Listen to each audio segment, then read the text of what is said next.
အားလုံးပဲမင်္ဂလာပါရှင်ဒီနေ့ကတော့အုံတို့တာကူကြောကြောလုံးစားဖြစ်တာလေးကိုညညပြီးတော့မှဖြစ်ပါတယ်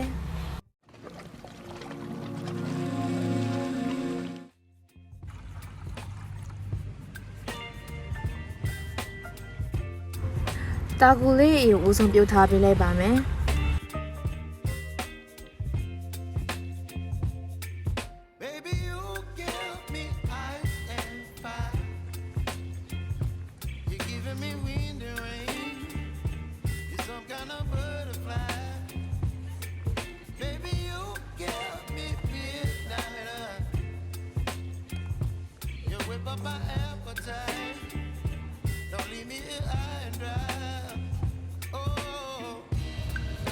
10 မိနစ် 10 မိနစ်လောက်ဆိုရင်တော့တာကူလေးဟာကျက်သွားပြီဖြစ်ပါတယ်တာကူကျက်ပြီဆိုရင်ရေအေးထဲမှာဒါမှမဟုတ်ရင်ရေရဲထဲမှာတာကူလေးကိုစိန်ထားပေးလိုက်ပါမယ်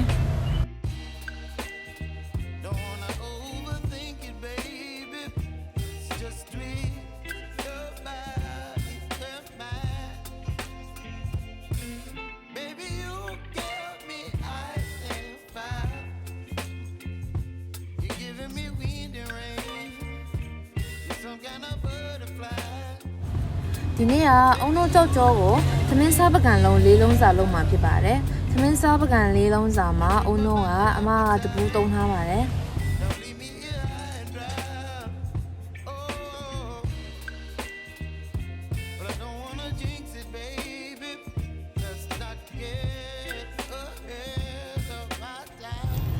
နွားနို့ကိုသမင်းစားပကံလုံး၄လုံးထည့်ထားပါတယ်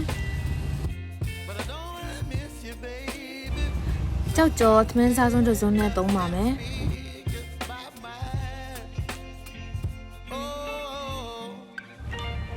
ပြီးတော့မှအကုန်လုံးတမသွားအောင်မွေပေးလိုက်ပါမယ်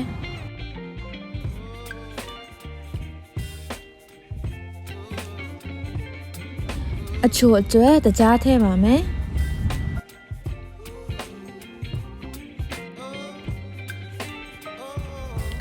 အုံတို့အရေးလေးရပြီဆိုရင်တော့ကြောက်ကြောလို့ဖို့အတွက်ပြင်ဆင်ပါမယ်မိမိထည့်လို့တဲ့ပုံစံခွက်ပကံလုံးထဲမှာခဏတော့ကကြိုထားတဲ့တာကူလေးတွေကိုအောက်ချင်တာလေးမှာအရင်ဦးဆုံးထည့်ထားပေးလိုက်ပါမယ်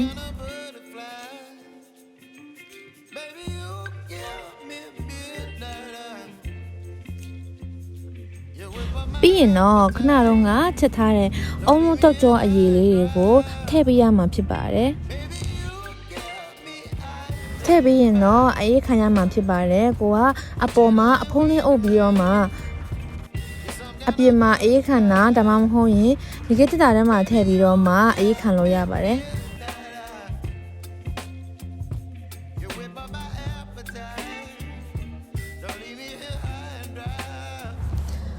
တရားလေးကတော့ဒီကတက်တာထဲမှာတနားရီလောက်အေးခံပြီးတော့ရလာတဲ့အခြေအနေဖြစ်ပါတယ်